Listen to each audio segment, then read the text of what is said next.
Bismillahirrahmanirrahim. Elhamdülillahi Rabbil alemin. Vessalatu vesselamu ala Resulina Muhammed ve ala alihi ve sahbihi ecma'in. Əmmə ba'd. İmam Nəvavi Rahiməhullahın 40 hədis kitabına devam edirik.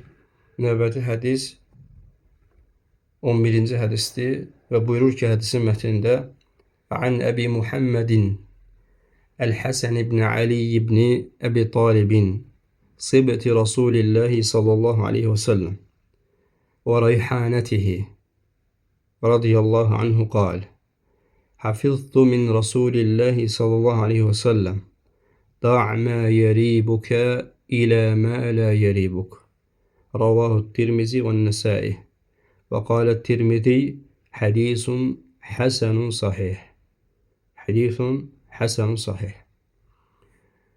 Buyurur ki Əbi Muhammed Əl-Həsən ibn Ali ibn Əbi Talib. Kimdir bu? Peyğəmbər sallallahu aleyhi və səlləmin nəvəsi, sevimli nəvəsi Həsən radiyallahu anh. Buyurur ki, Allah Resulü sallallahu aleyhi və səlləmdən əzbərlədim bu hədisi. Hədisdə nədir? Da' mə yeribuka ilə mə lə yeribuk. Yəni sənə şübhəli olan şeylərdən olmayan şeylərə yönəl. Sənə şübhəli olan şeyləri tərk elə, şübhəli olmayan şeylərdən, yəni şübhəli olmayan şeylərə yönəl. Və hədisi Tirmizi rəvayət edib və həmçinin Nəsai. Və Tirmizi rahimehullah deyir ki, hədis həsən sahihdir. Və ilk öncə hədisin ravisindən danışaq inşallah. Hədisin ravisi Əmirül Müminin, yəni möminlərin əmiridir.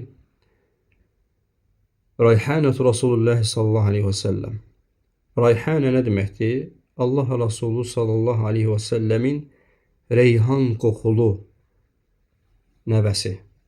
Reyhan qoxulu nəvəsi. Niyə görə belə deyilib? Ona görə ki, reyhanın fikir verirsiniz, gözəl qoxusu olur. Və bu cür adlanır ki, Reyhanətu Rasulillahi sallallahu aleyhi və səlləm. Allah Rasulunun reyhan qoxulu nəvəsi. Və sibtuhu. Yəni sibt burada nəvə deməkdir. Və seyyidu şəbəb əhl cənnə. Yəni cənnət cavanların ağası. Əbu Muhammed kunyəsidir. Əl-Həsən ibn Ali ibn Əbi Talib ibn Abdülmuttalib Əl-Quraşi, Əl-Həşimi, Əl-Mədəni, Əş-Şəhid. Həsən radiyallahu anh. Və hədisin mətnində keçən sibt kəlməsi qardaşlar, yəni nəvə kəlməsi, burada qəsd olunan nədir? Ümumiyyətlə, ərəblərdə nəvə sözü iki cür işlənir. Biri var həfid, biri var sibt. Sibt nədir? Yəni qız övladından doğulan nəvəyə deyirlər sibt. Peyğəmbər sallallahu aleyhi və səlləmin qızı Fatimə radiyallahu anhədən doğulduğuna görə sibt adlanır. Yəni kimin ərəblərdə yəni bu cür adlanır ki, kimin bizdə ümumidir Azərbaycan dilində nəvədir. Lakin ərəb dilində bu fərqlidir. Əgər qızının övladı olubsa, qız nəvən varsa buna sibt deyirlər. Oğlandan olan nəvəyə isə həfid deyirlər. Həfid. Bəli. Və Həsən radiyallahu anhu deməli hicrətin 3-cü ilində Şaban ayında doğulub. Radiyallahu anhu. Allah Resulü sallallahu aleyhi və səlləmə surət olaraq, üz sima olaraq ən çox oxşayan sahabə idi. Yəni üzdən, simadan Allah Resulü sallallahu aleyhi və səlləm oxşuyurdu. Və Peyğəmbər sallallahu aleyhi və səlləmin ona ən sevimli olan kəslərdən idi. Radiyallahu anh. Bilirsiniz ki, Həsən radiyallahu anhu xəlifələrdən olub. Atası Ali radiyallahu anhudan sonra, Ali ibn Əbu Talibdən sonra xilafətə gəlib və onun xəlifəliyi dönəmi 6 ay çəkib. Xəlifəli dönəmi 6 ay çəkib. Hicrətin 49-cu ilində Rabiul Əvvəl ayında sui-qəsd olunub. Yəni sui-qəsd yəni zəhərlənib, zəhərləndirilib. Və bu hadisədən 40 gün sonra radiyallahu anhu vəfat edib. Həsən radiyallahu anh. Və hədisin mənziləsi barəsində qardaşlar, alimlər bəzi kəlamlar ediblər ki, hədisin yəni fəziləti, mənziləsi barəsində. Onlardan birincisi Hafiz ibn Həcar Əl-Heytəmi rahimehullah buyurur ki, Fəthül Mubin əsərində bu hədis dinin qaydalarından əzəmətli bir qaydadır. Hansı ki, zikr etdiyimiz hədis. Hədisin mətnində nə buyurur? Da' mə yeribuka ilə mə lə yeribuk. Yəni şübhəli şeylərdən, şübhəli olan şeylərdən olmayan şeylərə yönəl və yaxud da şübhəli olan şeyləri tərk elə. Və sonra buyurur ki, rahimehullah, diqqətli olaq, bu hədis muttəqilərin üzərində dövr etdiyi vara, yəni şübhələrdən qaçmanın əsasıdır. Həmçinin insanı şübhələrin zülmətindən və yəqinlik nuruna mane olan vəsvəsələrdən xilas edir. Həmin bu hədis. İnşallah vara nədir, onu izah edəcəm sizə.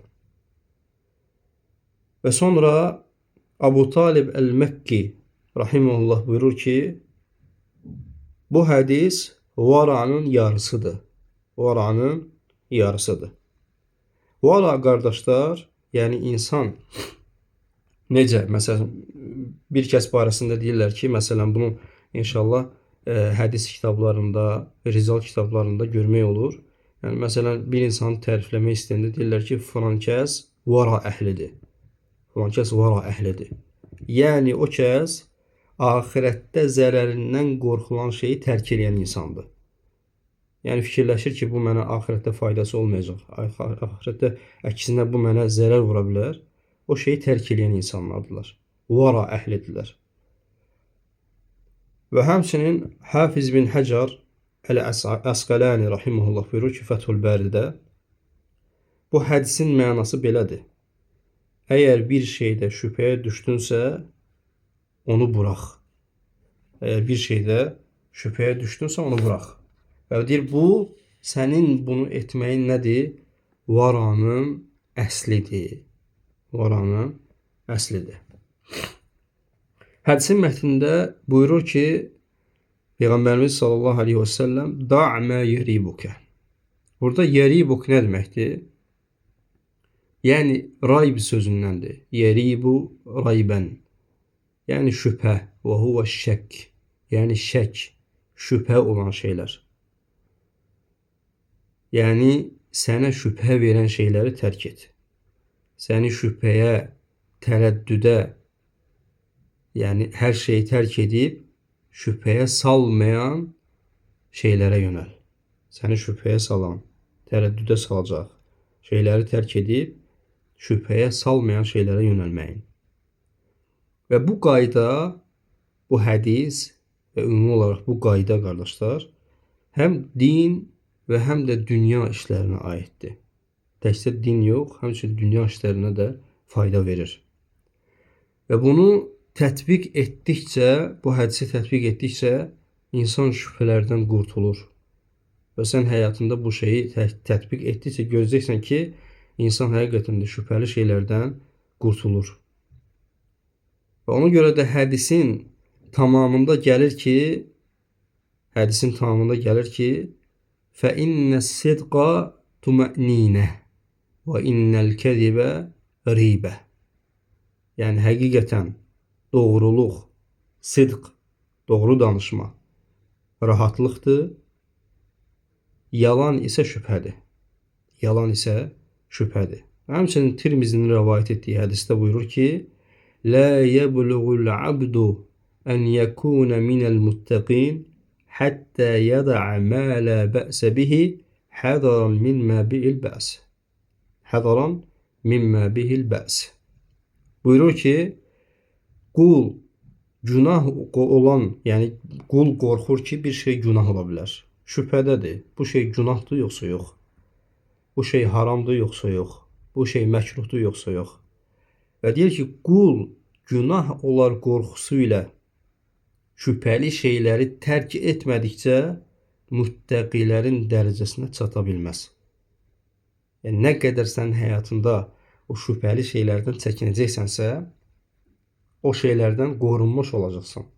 Öz dinini qoruyacaqsan, axirətini qoruyacaqsan. Və həmçinin Həssən bin Əbi Sinən rahimehullah buyurur ki, "Mə rəeytu şey'ən əhvanu minəl vara. Da' mə yeribuka ilə mə la yeribuk." Buyurur ki, mən vara məsələsində bu hədis qədər asan olanını görmədim. Yəni sən vara əhli olmaq istəyirsənsə asandır. Necə olmaq olar vara əhli? Sənə vacibdir ki, yəni sən vara əhli olmaq istəyirsənsə bu şey etməlisən. Nə etməlisən? Şübhəli olan şeylərdən olmayan şeylərə yönəlməlisən. Bir şey sənə şübhə gəlir, indi misallarla qeyd edəcəm inşallah daha aydın olsun. Şübhəli gəlirsə tərk elə. Ona əməl edərək, şübhəli şeylərə əməl edərək dinini təhlükəyə atma. Və misallardan birincisi budur ki, məsələn, deyək ki, bir şəxs yəni uşaqlıq dönəmində, südəmər dönəmində bir qadınla eyni süd anasından deməli süd əmir. Eyni qadınla, diqqətli olaq. Və məhrəm sayılması üçün lazım olan süd əmmə sayısı nədir? 5. Və bu insan şübhədədir ki, bu 5 dəfə baş veribmi, yoxsa baş vermir. Çünki 5 dəfə artıq baş versə nədir? Bir-birlərinə nə olurlar? Məhrəm olurlar, evlənməkləri haramdır. Yəni süd bacı qardaşıdırlar. Və bu insan şübhədədir ki, görəsən, o 5 dəfə tamamlanıb, yoxsa ondan az olub həmin qadınla. Və niyyəti də odur ki, həmin qadınla evlənsin. Yəni o süd bacısı sayıla biləcək şəxslə. Və ona deyilir ki, bunun müqabilində sən bu şeydə şübhəlisənsə, onunla evlənmə. Və Peyğəmbər sallallahu aleyhi və səlləm bu hədisi "Da' mə yeribuka ilə mə la yeribuk." Yəni şübhəli şeylərdən olmayan şeylərə, yəqinliyə yönəl. Sonra ikinci misal, məsələn, bir şəxs paltar almaq istəyir. Alıb yox. Aldıqdan sonra hökm soruşulmur, qardaşlar. Hökm nə vaxt tətbiq olunur? O şeyi etməmişdən əvvəl. Bəzən görürsən ki, qardaşlar bir şey edir, etdikdən sonra gəlir soruşur ki, bu şeyin hökmü nədir? Artıq onun halal, haram olmasının heç bir adiyyəti olmayacaq, heç bir dəyəri olmayacaq artıq. Niyə görə? Artıq bu şey sən etmirsən. Nə vaxt dəyəri olur, hökmün nə vaxt dəyər qazanır, o şeyi etməmişdən əvvəl hökmünü soruşmağa. Ona görə də burada nə işə düşməlidir, qardaşlar? Allah qorxusu. İnsan ona görə Allahdan qorxmalıdır. Əməl etməmişdən öncə o şeyin halal haramlığı barəsində fətva soruşmalıdır. Və əgər halaldırsa, edirsən, haramdırsa, tərk edirsən. Və ikinci misalda deyək ki, bir şəxs gedir, paltar almaq istəyir. Və görür ki, paltarın üstündə, üzərində qəribə naxışlar var. Və bu naxışları sanki xaça bənzədir. Xaça bənzədir.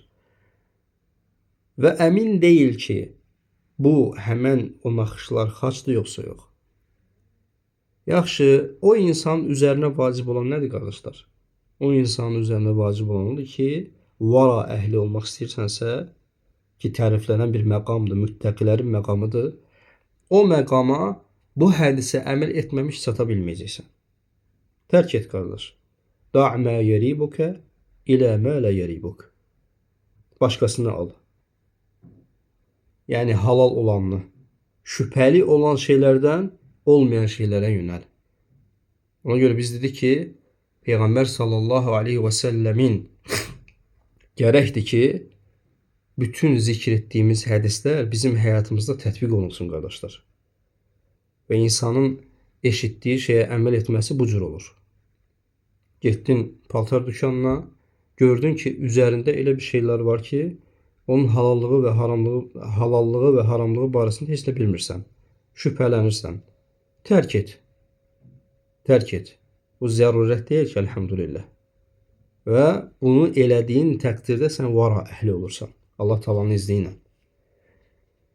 Və üçüncü misal, bir şəxs deyək ki, halallığı barədə hökmü ixtilaf olan bir şirkətə şərik olmaq istəyir.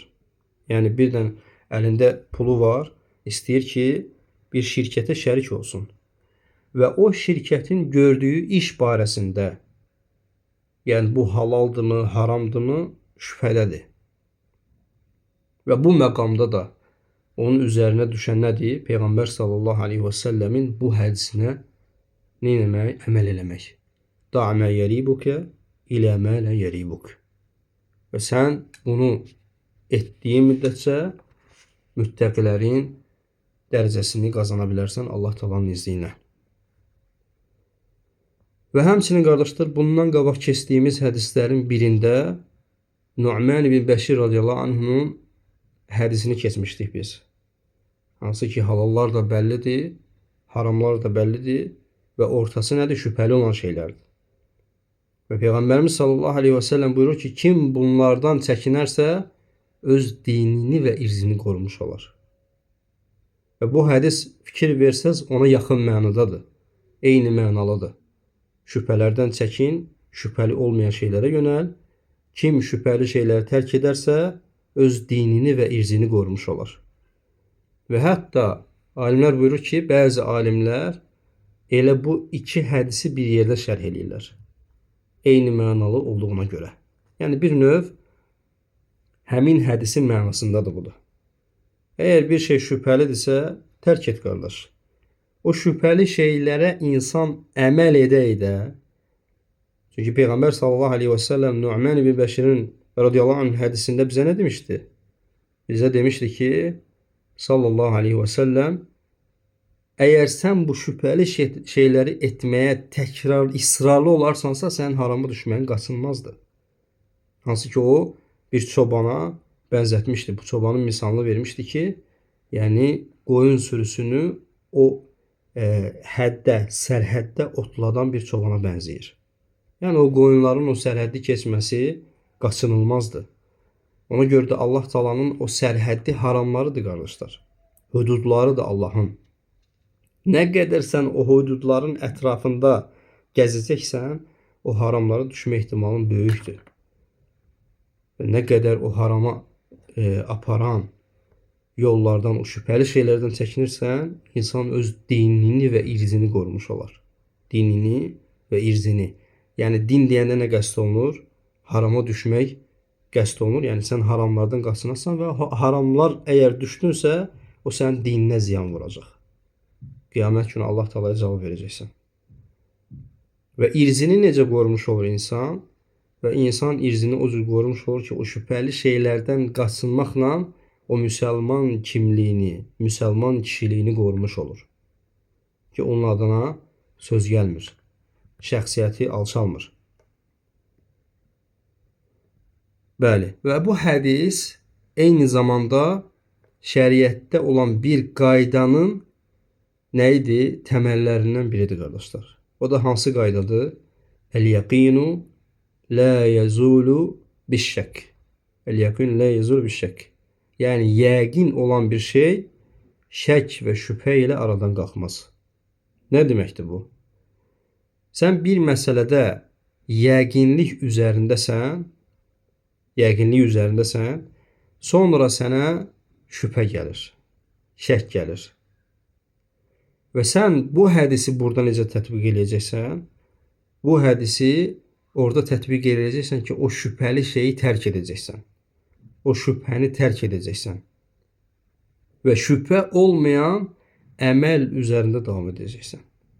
Şübhə olmayan, yəqinlik olan əməl üzərində də nə edəcəksən? Davam edəcəksən. Yəni, bu hədisin tətbiqi olaraq bir əməl etdin.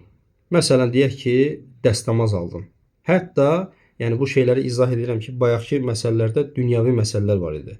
Məsələn, insan köynək alır, şirkətə ortaq olur və s. Bu hətta dini məsələlərdə, ibadət məsələlərində də belədir qardaşlar. İnsan dəstəmaz alır, dəstəmaz aldığı insanın yəqinlə sabit olur yoxsa yox? Yadındadır ki, məscidə gəlmirsən və yaxud da evdəsən və sən yadındadır ki, 1 saat bundan əvvəl dəstəmaz aldığın yadındadır, yəqinsən. Lakin insan dəstəmazı pozulubmu, pozulmayıbmı, bu barədə şübhə eləyir. Görürsən dəstəmazın pozulubmu? Şəkk eləyir. Lakin heç cürə o yəqinliyə çata bilmir ki, xatırlamır ki, pozulub yoxsa yox. Və o zaman insan bu qaydanı tətbiq edir ki, şübhəli olan şeyi tərk edir, o şübhəni tərk edir və yəqin olana yönəlir. Da' mə yəribuk ilə mə lə yəribuk.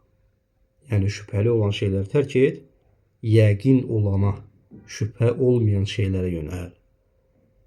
Dediyimiz kimi bu həm ibadət məsələlərində, həm də müamelət məsələlərində bu cürdür qardaşlar. Məsələn, insan fikirləşir ki, ibadət məsələlərində bu iş bidətdirmi, deyilmi, sünnətdirmi, sünnət deyilmi və s. İstər ticarət məsələləri olsun, yəni alış-veriş, məsələn, bu alış-veriş, bu alqı, satqı halaldırmı, haramdırmı? Şübhə varsa, neynirsən? Tərk edirsən. Yəni, dinin bütün bablarında bu edəcəyim, məsələn, iş içimizdə olan bir narahatlığa, yəni içimizdə bir narahatlığa səbəb olursa, varanın gərəkdirdiyi odur ki, insan o şeyi tərk eləsin, o sual içində sual yaratmayacaq. Sənin içində tuma'ninə, yəni rahatlıq olacaq şeylərə yönəlməkdir. Məsələn, olur ki, ticarətdə bəzən görürsən ki, faizə oxşayan şeylər olur, aldatmaya oxşayan şeylər olur və başqa bu cür ticarət məsələlərində və həmçinin görürsən ki, müasir məsələlərdə, hansı ki, bu yaxınlarda sual verilmişdi, telefon dükanlarıdır. Baxırsan ki, məsələdə qış var. Qış nədir? Aldatma var. Yalan var. Adam səni çağırır, yəni faizsiz kredit adıyla müəyyən bir elektronik bir şeylər satır. Telefon olsun, digər əşyalar olsun və səni də arxayın edir, qış edir sənə ki, heç bir problem yoxdur. Biz faizsiz kreditlə veririk. Sən artıq burada şübhələnirsən. Bu şey görürsən halaldır yoxsa haram. Tərk elə. Ən salamatı odur ki, tərk. Çünki olduğumuz bu zamanda bu mümkünsüz bir şeydir qardaşlar. Ona görə də yəni haşiyədən kənar olaraq əgər bu şeylərlə qarşılaşdırsa, yəni bilin ki, bu haramlığa insan aparır. Çünki onların elə bir şərtləri yoxdur ki, faizə aparmasın. O sənə faizsiz desə də, vaxtında ödədiyin müddətcə sənə faizsiz deyir. Məsələn, bir malı satır 500 manata, deyir ki, gətirib ayda 30 manat verərsən, baxırsan ki, faizsizdir. Lakin bu haramlığı nə vaxt ortaya çıxır? Deyirsən ki, gecikdirsən, bəli, üzərinə faiz gedir. Artıq bu kifayətdir. Hətta insan özünə arxayın olmasın o şeydə ki, qardaş, mən söz verirəm, gecikdirməyəcəm. O zaman mənə haramlıq düşmür. Xeyr, düşür.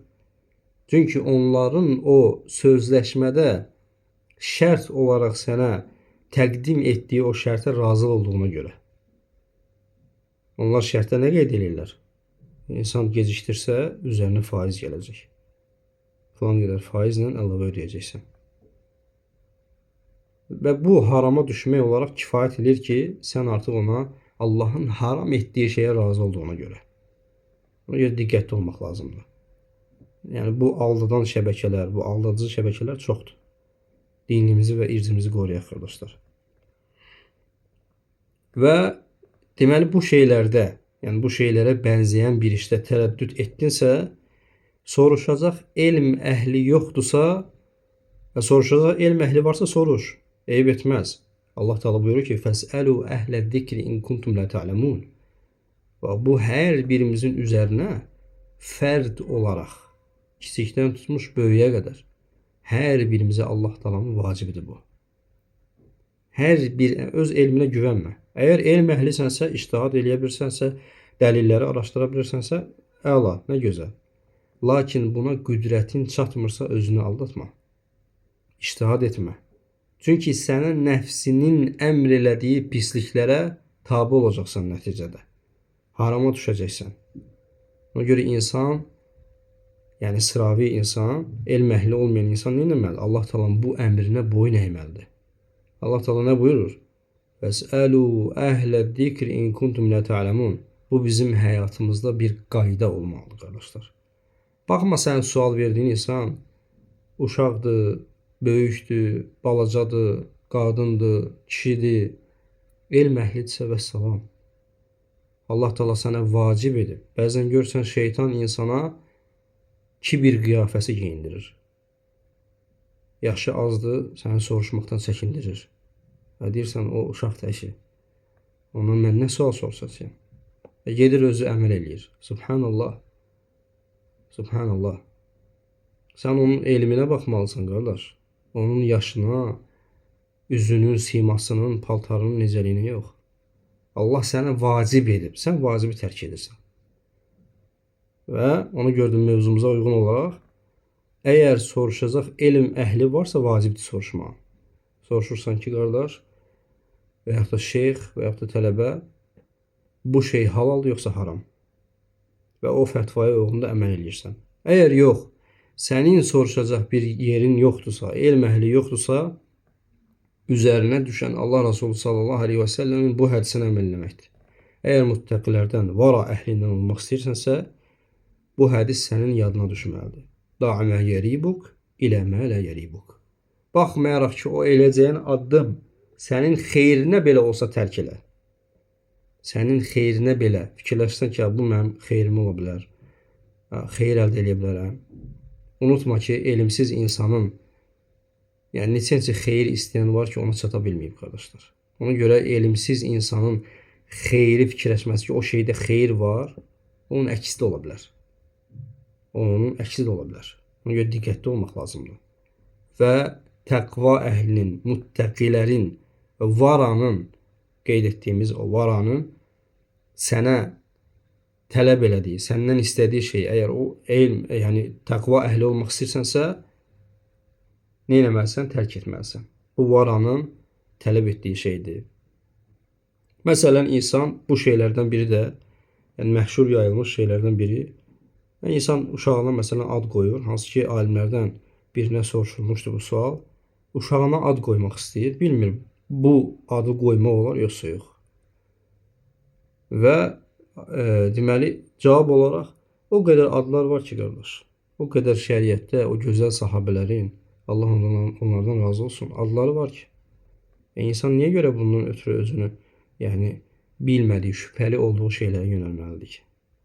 Ona görə bu anda da Peyğəmbər sallallahu aleyhi və səlləmin bu hədisini xatırlayırsan. Da' mə yeribukə ilə mə lə yeribuk. Vallahi asandır, asan. Asandır yəni. Niyə görə özünü çətinə salmalıdır ki insan? Bəzən bu şeyləri fikirləşəndə həqiqətən fikirləşsən ki, vallahi din asandır. Din çətin din deyil. Övladına yəni ad qoymaq istəyirsən, oğlan övladı qoy Muhammed. Ondan sonra Raşidi xəlifələrin adını qoy. Elə ad fikirləşir ki, o adda şübhəyə düşür. Görürsən, halaldır yoxsa haram. Gedim soruşum. Subhanallah. Din asandır, qardaşlar. Bu asanlığı özünüzə çətinləşdirməyin. Və diqqət olunmalı bir məsələ var. Onu da qeyd edəcəm inşallah. Biz bayaqdan qeyd edirik ki, bu hədis bizə nəyi öyrətdi? Şübhəli olan şeylərdən olmayan şeylərə yönəl. Burada bu qayda yadınızda saxlayın ki, vəsvəsə əhlinə aid deyil, qardaşlar. Nə deməkdir bu? Vəsvəsə əhlinə aid deyil. Vəsvəsə əhli hər şeyə şübhə edir. Bu halaldır, bu haramdır. Tərk edeyim, şübhəli olmayan şeyə keçim. Xeyr, bu vəsvəsə əhlinə aid deyil bu məsələ. Onlar üçün deyil. Vəsvəsəyə qapılmayacaq kimsələr üçündür. Onlara bu qayda tətbiq olunmur. Və Bu kimsələr, məsələn, insan şübhə əhlidir, girir, məsələn, dəstəmaz almağa, əlini yuyur, sonra dəstəmazın digər gərəkdirdiyi vacibatları yerinə yetirir, şübhə əhlidir. Əlini yuyur, yadından çıxardır yenə vəsvəsəlidir. Yəni yudum mu, yumadım mı, qayıdır təzədən yuyur. Məsələn, o insan bu qaydanı ona vermək olmaz. Bu qaydanı ona tətbiq etmək olmaz. Bu qaydanı tətbiq eləsə nə olacaq? İndi baxın. Şübhəyə düşür. Əlini yuyub yoxsa yox. Yox, şübhəli şeyi tərk edeyim, yəqinliyə yumamışam. Qayıdır təzədən yuyur. Bu onun şübhəsini, vəsvəsəsini daha da artıracaq. Ona görə bu vara əhlinə aiddir. Bəzən də görürsən ki, qardaşlar, bir kimsə namazları vaxtında qılmır. Yəni, bu cür insanlar da var. Namazları vaxtında qılmaz, elm yox, əməl yox, özünə sərf edən kimi dini yaşayır, məscidlərdə ayda bir dəfə görünür, hətta görürsən cümələrdə gəlmir, bir dəfə gedib gəlir və sonra deyir ki, mən məsələn filan qəssabın kəsdiyi əti yemirəm. Niyə görə? Mən vara əhliyəm. Və bunun bu cür deməsi əbəsdir, qardaşlar. İnsan bütün şeylərdə nəfsinin ona vəsvəsə etdiyi kimi yaşayır. Sadəcə o bəsit məsələlərdə gəlib vara əhli olmağa ehtiyac yoxdur. Ona görə elm əhli bu cür insanlara məhəl qoymayıb, qardaşlar. Adam yəni, nəuzu billah, Allahın haram etdiklərini heç bir rahatsızlıq qəlbində o hissi duymadan o haramları rahatlıqla eləyir. Məsələn, insan siqaret çəkir, musiqiyə qulaq asır, haramlara baxır, namazın vaxtını keçirir. Çağırırsan məscidə, deyir ki, məscid yəni boş insanlar üçündür, mənim işim gücüm var. Bu cür insanlar sonra da görürsən ki, gəlir sənə deyir ki, mən kola içmirəm, yəni misal üçün deyirəm. Kola bilinmir, haramdır yoxsa halal. Bu əbəsdir, qardaşlar. Bu şeytanın oyunudur. Və bu insan şeytanın oyununa düşmüş kimsələrdəndir. Yəni şeytan bunlara sanki o əməli ilə göstərir ki, sən vara əhlisən. Sən Allahdan qorxansan ki, gör nəyə fikir verdin. Yəni kola içmək olar yoxsa yox. Sən yəni Allahın o haram, açıq şəkildə haram etdiklərini edirsənsə, birinci onlardan düzəltmək lazımdır, qardaşlar. Allah qorusun. Və Peyğəmbər sallallahu aleyhi və səlləm buyurdu ki, hədisimizdə "Da' mə yeribukə ilə mə lə yeribuk." Vallahi bu hədis əgər insan həyatında yadına salıb, hər məsələdə tətbiq olunsa, o zaman sənin həyatında şübhəli şeylər qalmayacaq. Sənin həyatında hər məsələni, nə qədər məsələlər görmüşük, bu suallar görmüşük ki, yəni insan gəlir şübhəlidir, edim, etməyim. Ticarətdə olsun və digər məsələlərdə. Bu hədisi xatırla. Qəlbinə narahatçılıq verən bir şey varsa və salam. Onu tərk eləməyin daha əfsəldir, qardaş. Onu tərk eləməyin daha əfsəldir. Allah Resulü sallallahu aleyhi və səlləm buyurur ki, "Da' mə yeribukə ilə mə lə yeribuk." Allahın, yəni şübhə olunan şeylərdən tərk elə, da, yəni onu burax, ilə mə lə yeribuk, şübhəli olmayan şeylərə yönəl. Və hədisin sonunda buyurur ki, Ravahu Tirmizi və Nəsai. Hədisi Tirmizi və Nəsai rəvayət etmişdir. Həmçinin buyurur ki, əlavə olaraq, və qalət Tirmizi hədisun həsənun sahih. Yəni biz bilirik ki, hədis səhihdir, həsəndir. Bu ayrı-ayrı qismlərdir, qardaşlar. Və bunu fayda olaraq qeyd edib yekunlaşdıracağam inşallah. Hədis səhihdir, hansı ki onun 5 şərti var. O ravi adil olmalıdır. Yəni mətndə bağlılıq olmalıdır, mətndə səhihlik olmalıdır, illə olmamalıdır. Yəni hansısa bir xəstəlik və yaxud da ki, deyək ki, ravilərdə bağlılıq olmalıdır, sənəd zinciri olmalıdır və s. Bu cür şərtlər var. Və həsən hədisin də şərtləri var ki, həsən ikinci dərəcədir. Ən etibarlı hədis səhih hədisdir. Və ondan ikinci səviyyəyə düşən, ondan bir mərtəbə aşağı həsən hədisdir. Və bu həsən hədislə də əməl olunur. Həsən hədis sadəcə orada ravinin hifzində zəiflik varmı, yoxmu, bu məsələlərə aiddir. Həsən hədisə də əməl olunur. Yaxşı, Tirmizi rahimehullahın bu hədis barədə verdiyi bu hökm nədir onda?